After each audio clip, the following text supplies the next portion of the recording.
BFM Business et Tech & Co présente De quoi je me mêle, François Sorel. Voilà, deuxième partie de ce De quoi je me mêle, spécial WWDC d'Apple qui s'est déroulé lundi dernier. On a un peu digéré toutes ces informations parce qu'il y a eu beaucoup de choses qui ont été annoncées et on essaie évidemment de vous garder le meilleur de cette WWDC. Alors la première partie, on était vraiment focus sur les petites mises à jour incrémentales qu'on va retrouver sur iOS, sur un peu macOS, mais aussi sur le Vision Pro, etc. Là maintenant, on va rentrer dans le dur de cette WWDC, c'est la partie, on va dire, intelligence artificielle. Toujours à mes côtés, Nicolas Guyot, rédacteur en chef de Clubic, Gonzague d'Ambricourt, blogueur, fan de vélo, fan de réseau aussi. Et voilà, rappelons que tu es cofondateur de ta boîte Bouche Cousue qui s'occupe d'installer les meilleurs Wi-Fi possibles dans les entreprises. C'est un peu ta spécialité, croyez-moi, il s'y connaît. Hein. Avec Gonzague et son équipe, ça rigole pas, les gars. Vous avez le meilleur Wi-Fi partout dans la boîte. Hein. L'open space, là, il n'y a pas une zone d'ombre. Même dans les placards. Même dans les placards. Même dans les toilettes, ça va. On essaye. Non, mais c'est important de le dire. Donc, deuxième partie de quoi je me mêle avec l'IA, parce que si on se remet un peu dans le contexte, Apple était à la bourre dans ce domaine-là, voire même un peu très en retard. Ouais, vraiment la traîne.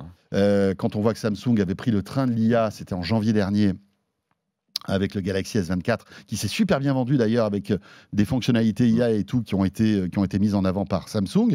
Là, Apple il devait reprendre la main. Et je pense qu'ils ont bien joué, je ne sais pas ce que vous en pensez, mais ils ont bien joué. Finalement, ils ont eu 6 mois de plus que Samsung, mais ils ont mis à profit ces 6 mois pour aller encore plus loin dans l'intégration d'intelligence artificielle dans iOS 18. D'ailleurs, IA, intelligence artificielle, personne n'a prononcé ce mot-là. Hein. C'est Apple Intelligence. Ouais. C'est ça. Oui, tout à fait. Et c'est vachement original, moi je trouve, comme nom. Et le nom de code, c'était Grey Matter. Parce qu'on a trouvé dans le code dans certaines choses, et je trouve que Grey Matter, ça aurait été pas mal aussi, matière grise. Mais je trouve que d'un point de vue marketing, c'est fabuleux. Oui, c'est simple. Voilà, ils arrivent. Alors c'est vrai que c'est un peu plus anglo-saxon, parce que nous on dit IA, là, ça sera AI, et c'est quand même très malin pour une entreprise qui arrive un petit peu après la bataille, mais en fait qui a. En fait, ils sont repassés devant, en fait, juste sur un truc, c'est qu'ils ont fait une présentation de l'intelligence artificielle à la Apple. C'est-à-dire, ils ont mis en avant les usages, les bénéfices utilisateurs.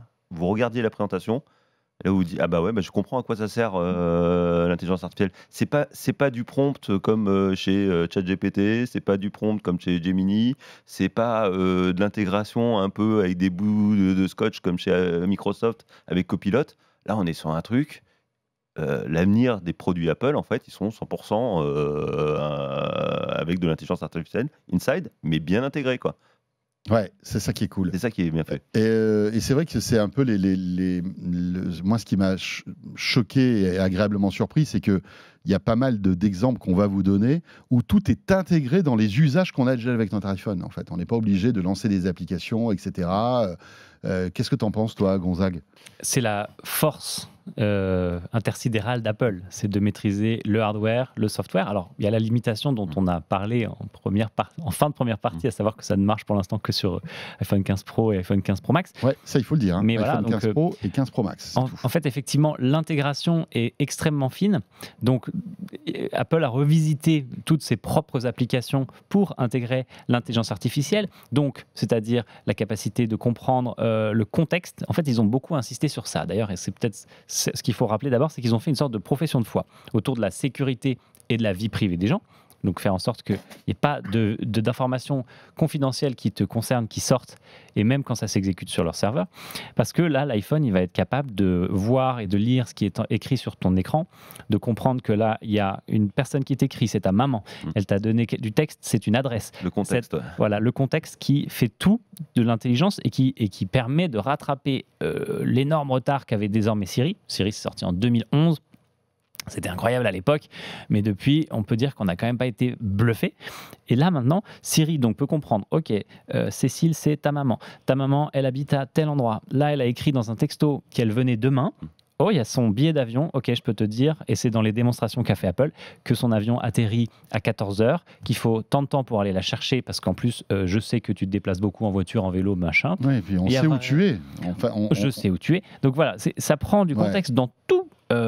Déjà toutes les applis d'Apple, et c'est le travail qu'ils vont faire après avec les développeurs, c'est que ça va pouvoir aussi se connecter avec les applis des développeurs pour aller croiser toutes les données qui rendent utile cette intelligence personnelle. Ouais, ça c'est bluffant quand même parce que c'est vraiment c'est un gain de temps incroyable. J'ai l'impression, en tout cas si ça marche. On en a déjà parlé en plateau. Ce qu'on disait, c'est sur l'IA générative, le problème, c'est le contexte.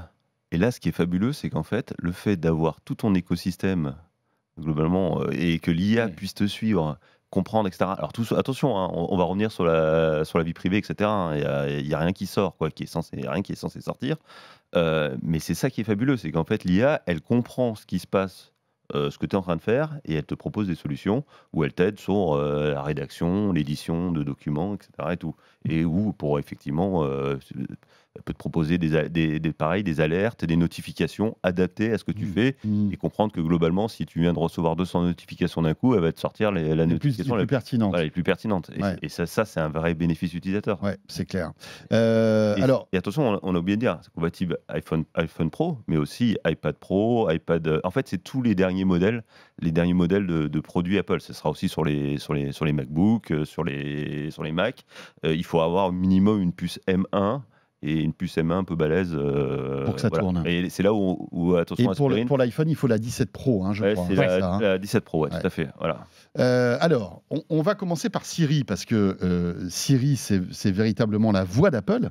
Et c'était important, tiens, il y a mon téléphone qui se réveille. Siri va être boosté un peu aux enfêtes de l'IA, en quelque sorte. Il n'y a pas eu de démo vraiment, si? En fait, déjà, ce qui change, c'est la façon d'interagir avec Siri. Tu vas pouvoir lui parler, ça on pouvait déjà le faire. Tu vas aussi pouvoir lui écrire. Et la façon dont tu le déclenches et dont ça s'affiche et ça se matérialise sur ton smartphone n'est plus du tout la même, n'est plus le petit logo qu'on voit en bas. Maintenant, c'est vraiment tout le tour de l'écran qui change de couleur, etc. Siri va être capable de te répondre beaucoup plus par oral que ça ne le faisait par écrit. Ça va pouvoir te donner des réponses beaucoup plus riches que ce qu'on avait jusqu'à présent, parce qu'en fait, je ne sais pas si vous utilisez un petit peu, mais la frustration, c'est que généralement, ça te dit soit n'importe quoi, soit je ne sais pas. Donc là, on a effectivement ça qui a changé, et le côté connecté au contexte. Et donc Siri comprend beaucoup mieux, et d'autres choses. Tu peux dire à Siri, quelle météo fait-il, je ne sais pas, à Biarritz, et tu lui reparles dans quelques minutes, mets-moi un rendez-vous pour aller faire du surf là-bas, demain. Si tu as dit là-bas, tu n'as plus besoin de dire mets-moi un rendez-vous pour faire du surf à Biarritz demain. Ce qui n'était pas le cas avant. Voilà, ça c'est l'enchaînement de demandes. Il a une mémoire plus longue. Une capacité de compréhension qui est bien meilleure, et d'enchaînement de prompts, comme on parle un peu de ça. Et puis surtout, on peut avoir des vraies discussions avec Siri. Et il comprend, en fait, même si toi tu t'exprimes pas bien, ou qu'il y a du bruit, ou quoi que ce soit, il comprend, en fait, il est capable de comprendre ce que tu lui dis. Ou sinon te demander de retourner l'information, quoi, de vérifier que l'information est la bonne, et justement c'est plus facile pour échanger, quoi. C'était un peu ça le problème. Mais Siri, ça reste quand même, moi je pensais qu'ils allaient s'en débarrasser, qu'ils allaient sortir un autre nom, etc. et tout, et en fait c'est quand même 1,5 milliard de requêtes par jour des utilisateurs Apple, quand même. Donc, en fait c'est quand même un truc qui est rentré, quoi, une fonction qui est rentrée dans les mœurs et dans les usages des gens au quotidien. Et je pense que là, ça va être, on risque d'être bluffé, quand même, là-dessus. Alors, deux questions, parce que Siri aura deux profondeurs d'intelligence artificielle. On va en parler dans un instant. Mais la deuxième, ça veut dire que Siri intelligent ne marchera pas que sur l'iPhone 15 Pro. On peut imaginer que là, comme c'est du réseau, même si tu as un iPhone un peu plus vieux, tu auras un Siri boosté, non? Ils l'ont pas trop détaillé, sauf erreur de ma part. Et ça peut peut-être nous permettre de parler d'un autre pan de ces annonces. C'est leur cloud très très sécurisé autour de l'intelligence artificielle, le Apple Private Cloud Compute, j'oublie le nom tout le temps, et qui utilise des processeurs développés par Apple, un OS très très sécurisé développé par Apple, et sur lequel peut s'appuyer ton appareil pour certaines requêtes qui seraient trop consommatrices de ressources pour ton smartphone, ton iPad et ton ordinateur. Et là, c'est un environnement qu'ils ont décrit comme extrêmement sécurisé et qui sera auditable, c'est-à-dire que des tiers vont pouvoir vérifier la sécurité du système, et qui aura beaucoup plus de puissance puisqu'il n'aura pas de contraintes énergétiques. Voilà. Et puis il y aurait aussi, je pense aussi, c'est dans un but de continuité de service, parce qu'on n'a pas uniquement qu'un iPhone. Si vous avez un Mac, passer de votre iPhone à votre Mac ou de votre Mac à votre téléviseur avec tvOS ou votre iPad ou votre casque. Je pense que globalement, voilà, vous voulez une continuité de service, quoi. Pas réexpliquer à l'IA à chaque fois ce que vous êtes en train de faire. Donc je pense que c'est aussi pour ça, c'est le fait de garder un peu une liaison. Mais alors attention, par contre, il y a deux types. Ce qu'on disait, il y a deux types d'IA. La plupart des IA, là, ce qu'on a montré, etc., ça tourne en local. C'est exécuté par ce qu'on appelle les NPU, les Neural Processor Units. C'est pour ça qu'il faut des caractéristiques bien spécifiques. Ouais, bien sûr. Ça peut gérer jusqu'à 3 milliards de paramètres, ce qui est assez... Ça peut sembler énorme, mais en fait, c'est tout petit par rapport à des paramètres d'un ChatGPT, par exemple. Voilà, un ChatGPT ou même d'autres petits formats comme, par exemple, Microsoft Phi. Phi 3, on en a parlé aussi, pareil, un copilote, il y aura une IA qui s'exécute. Oui, une IA qui est interne en fait au device, voilà. En fait. Voilà. Mais là, je pense, voilà, donc le but, c'est d'exécuter un maximum de requêtes en local, et effectivement, quand ça passe plus, passer sur le cloud, où je pense que effectivement, quand vous avez donné l'autorisation, c'est pouvoir avoir une sorte de synchro entre vos appareils. Mais ça, on a parlé avec Gonzague au début de l'émission, en fait. Ça, c'est pas encore tout à fait clair. Hein. On va être honnête. On sait juste qu'il y a un autre acteur qui est aussi rentré. Alors, je ne sais pas si je le tease maintenant ou pas, mais je pense que vous avez entendu parler que globalement, Apple a signé un deal avec OpenAI pour intégrer ChatGPT dans son OS et surtout, donc, c'est surtout dans ses applications. Donc, en fait, là, vous pourrez faire appel à ChatGPT à tout moment. Et par contre, vous aurez l'autorisation. Gonzague, l'idée, c'est que pour les tâches courantes, on va dire traditionnelles, presque de télécommande, Siri fasse le job. Mais dès qu'il n'a pas la compétence de pouvoir répondre, là, il fait appel à ChatGPT. Oui, alors en fait, c'est que ça soit Siri, que n'importe quelle fonction que tu vas utiliser sur iPhone, Mac, etc., qui va être capable, par exemple, de reformuler du texte. Ça, il va être capable soit de le faire en local, soit avec les serveurs d'Apple, sans utiliser les services d'OpenAI. Si ça dépasse cette connaissance ou que ça a besoin d'aller chercher une information sur Internet, un petit peu spécifique et que Apple ne sait pas obtenir de façon standardisée et qui ne menace pas ta vie privée. Par exemple, Apple sait obtenir la météo sans avoir besoin de l'aide de ChatGPT. Là, il va te proposer d'utiliser ChatGPT, mais systématiquement. Et c'est l'approche en termes de vie privée d'Apple que de te le rappeler à chaque fois et de te dire à chaque fois, attention, ça peut quand même envoyer des données personnelles à des serveurs qu'on ne maîtrise pas. C'est-à-dire que si j'ai une discussion avec Siri, en plus maintenant qu'elle reconnaît le contexte, donc voilà, si au bout d'un moment, je vais trop loin dans ma requête et que je dois taper dans ChatGPT, elle va me le dire avant. Elle va me dire, est-ce que vous m'autorisez à me connecter à ChatGPT. On fait un truc comme ça. Exactement. C'est une fenêtre qui s'affiche, qui te demande ta validation, systématiquement. Une fenêtre? Mais si c'est par la voix. Je sais, on n'a pas encore vu toutes les interactions possibles. On n'a pas encore vu. Est-ce que ce sera une validation, on va dire, one-shot pour tous les usages de Siri? Non. Ou est-ce qu'à chaque fois... Tu vois ce que je veux dire? A priori, à chaque fois, pour l'instant, de ce qui a été montré et compris. Oui, ou sinon, après, ça peut être comme la localisation. La localisation, on te demande est-ce que vous voulez donner l'autorisation d'être localisé une fois, au moment ou tout le temps. Je pense qu'il y aura peut-être une double entrée. Après, OpenAI c'est quand même engagé à ne pas exploiter, dans le cadre du deal avec Apple, pas exploiter les données personnelles des utilisateurs Apple. On va falloir voir.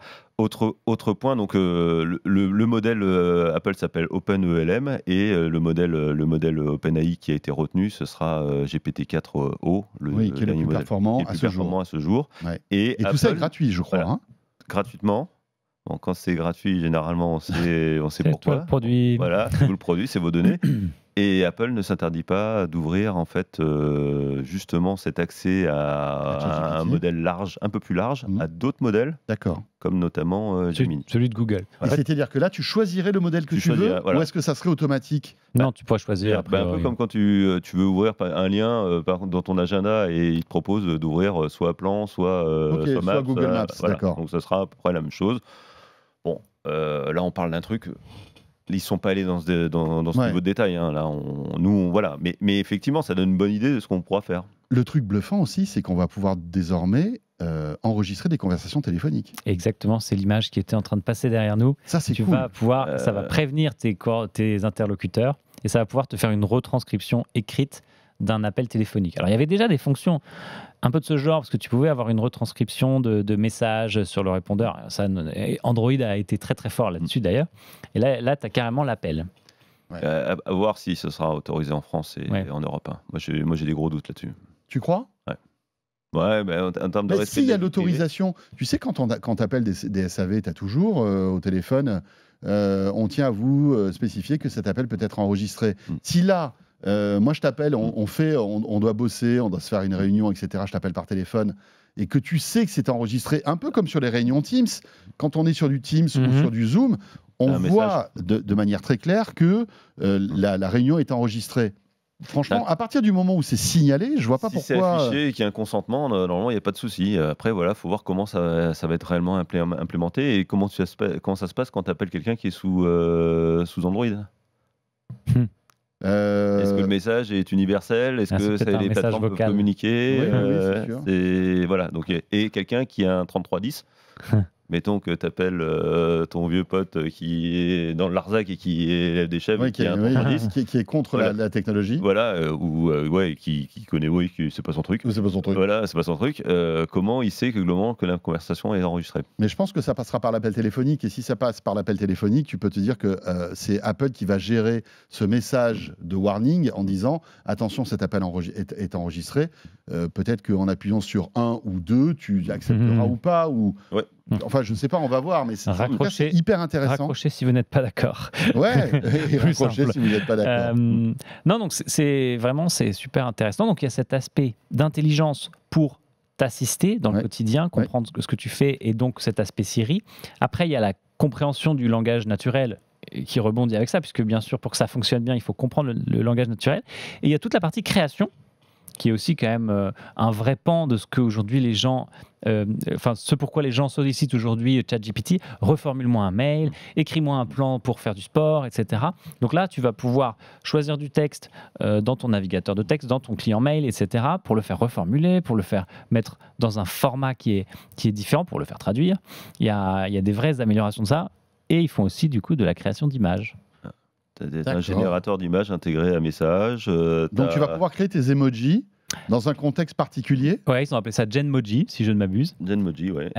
Tu vas pouvoir créer tes propres, Genmoji. Tu vas pouvoir créer des images. Ils ont montré dans les démos des présentations, donc quelqu'un qui est en train de faire une presse et qui a besoin d'une image un petit peu sur mesure, et donc il va lui donner des sortes de paramètres en disant je veux une image qui soit un temple indien avec X ou Y info, et paf, ça génère une image. Bon, ça rappelle beaucoup ChatGPT, ça a priori, un peu. En tout cas, c'est peut-être un modèle local, mais ça rappelle beaucoup d'Ali.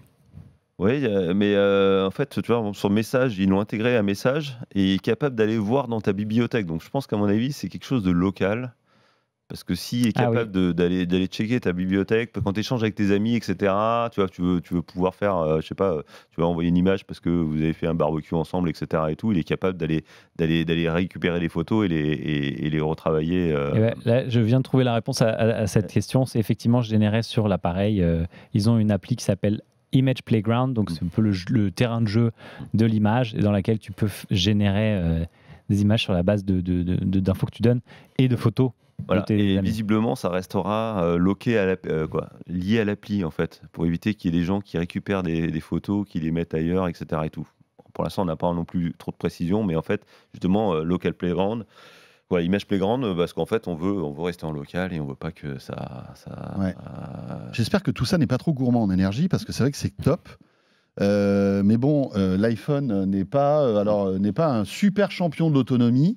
Et j'espère que si on commence à se servir de toutes ces applis, de toutes ces fonctionnalités qui en plus seront silencieuses, parce qu'évidemment, ça va travailler sans que tu le saches finalement. Mais en fait, il ne faudrait pas que ça réduise l'autonomie du téléphone.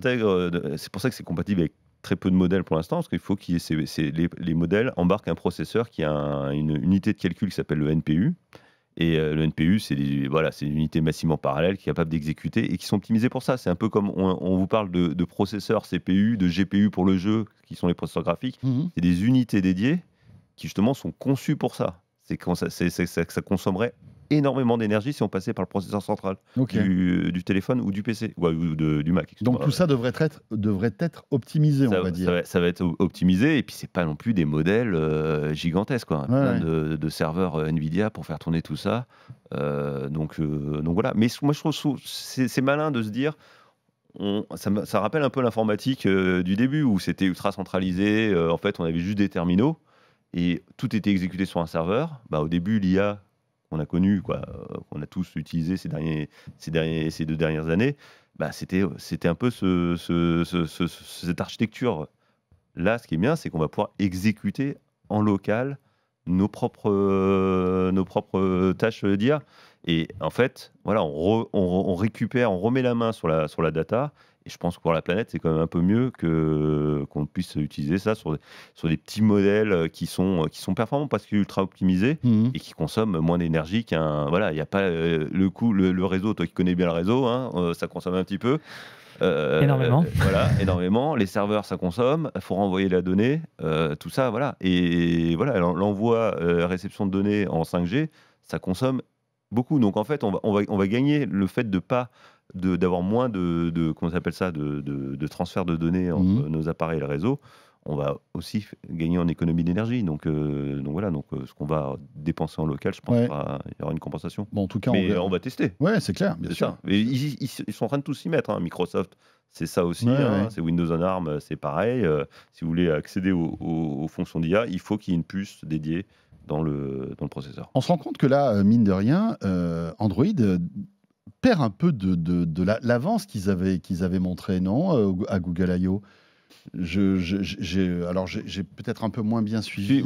Alors là où je suis d'accord avec toi, c'est qu'en fait, non, parce qu'eux, ils sont déjà présents. Parce que là, Apple, on fait des plans sur la comète. On fait des plans sur la comète. Parce que pour l'instant, la première version bêta d'Apple Intelligence qui sera compatible à iOS 18 ne sera pas disponible avant la rentrée. Pour la France, c'est pas avant 2025. Oui, alors parce que, rappelons-le, il parlera qu'anglais au début. Il parlera qu'anglais au début, et voilà. Et puis surtout, ils vont être obligés de tester, quoi. Ils vont être obligés de tester grandeur nature. Parce que là, ils font quand même une intégration. En fait, ils ont raté un train, mais ils compensent comme pas possible pour justement l'intégration. Et c'est là, par contre, où je trouve que globalement, ils mettent un petit taquet à Google et même à Microsoft, c'est sur l'intégration et les usages. On parlait tout à l'heure, t'es dans Mail, tu veux rapidement, tout est intégré. Ça a été pensé pour embarquer l'IA directement. Et pareil pour les photos. On disait les photos, voilà. Alors Google, ils ont commencé à le faire, etc. Un peu à droite à gauche, la gomme magique. Donc Apple arrive avec sa gomme magique, voilà. Mais en fait, c'est qu'ils y vont, tout est intégré. Gonzague, il y a d'autres petits exemples comme ça d'intégration d'IA que tu as remarqué ? Bien sûr. Sur donc iOS 18, avec un téléphone compatible, tu as aussi plutôt que d'avoir une vue de tes mails qui ne donne que les 2 premières lignes d'extrait, ce dont on a l'habitude depuis longtemps, tu vas pouvoir avoir des résumés de chacun de ces mails. Donc tu vas beaucoup plus vite comprendre ce que tu es en train de défiler plutôt que d'avoir des lignes qui ne veulent rien dire. Ils ont ajouté aussi dans Mail le tri automatique des messages selon les catégories, ce que fait Gmail depuis longtemps, mais donc côté serveur. Là, c'est ton appareil qui va classer, ok, ça c'est prioritaire, ça c'est une notification. Ils vont aussi appliquer ça aux notifications, ce qui est intéressant. C'est pareil, toujours avec cette notion de contexte, se dire, ok, ça c'est potentiellement un message important, il faut que je le laisse passer. Versus juste du on-off de je veux recevoir, je veux pas recevoir. Okay, ça a l'air important. Ça, on peut peut-être attendre un peu plus tard pour lui envoyer la notif de Télé 7 jours pendant qu'il est au bureau. Donc, ils essayent vraiment. C'est ce qu'on disait. De Télé 7 jours en plus, il ne faudra pas qu'ils fassent ça. Voilà, tu serais déçu. Non, il y a vraiment cette notion, comme disait Nicolas, de l'intégrer partout. Et donc, on va le voir arriver dans toutes les apps. Ce sera dans Notes, ce sera dans Photos, dans le téléphone, dans les messages.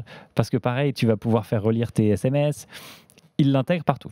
Et c'est effectivement cette partie où il faut beaucoup le tester parce que l'intelligence artificielle parfois est générative, parfois hallucine, invente des choses qui n'existent pas, fait des phrases qui ne veulent pas dire grand-chose. Donc, il y a beaucoup de besoin de tests pour que le produit que tu mets dans la main de millions d'utilisateurs soit à la hauteur de ce que tu as présenté. Et puis c'est quasiment la première fois qu'il y a un petit modèle d'IA dans un appareil grand public. Tout se joue dans le cloud aujourd'hui, quoi. Et à part Microsoft avec effectivement Phi 3 qui est intégré à Copilot+. Sur Android, il n'y a pas ça Gemini Nano qui devrait... Gemini Nano, mais qui sur le Pixel 8, par exemple. À la Google I.O., on a parlé de Gemini Nano, qui est le petit modèle, mais pour l'instant, je ne l'ai pas encore vu intégré, peut-être dans les prochaines versions d'Android. Mais je pense que là, on est au début, là, ça se rend coup pour coup, ça met en avant les usages. Moi, je suis persuadé que là, en fait, Apple a du retard, effectivement, sur la technique pure, mais sur les usages. Je pense que les prochaines présentations de produits chez Google, Microsoft, etc., la machine à photocopier, elle va tourner là. Ouais, je crois qu'elle tourne déjà. Voilà. Déjà, les gars sont en train de revoir leurs interfaces. Bon, alors après, les délais de tout ça, c'est-à-dire, comme tu le disais, tout sera lancé avec l'iPhone 16 qui arrivera à la rentrée. Enfin, tout, pas tout. Il y aura la mise à jour iOS 18 qui ne proposera pas toutes les fonctionnalités. Et petit à petit, dans le courant de l'année 2024 et 2025, il y aura en fait ces innovations.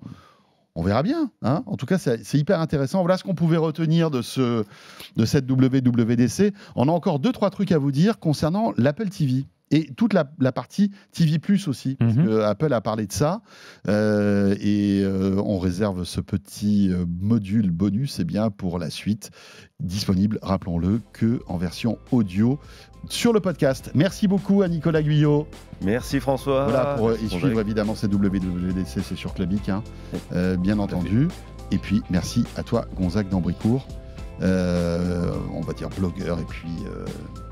fan de réseau, heureux d'être blogueur et heureux d'être parmi vous. C'est ça. Écoute, nous aussi. Et n'hésitez pas à nous rejoindre pour la partie module bonus en audio de quoi je me mail. À très vite. On se retrouve en tous les cas, quoi qu'il arrive, la semaine prochaine. De quoi je me mêle sur BFM Business et Tech & Co.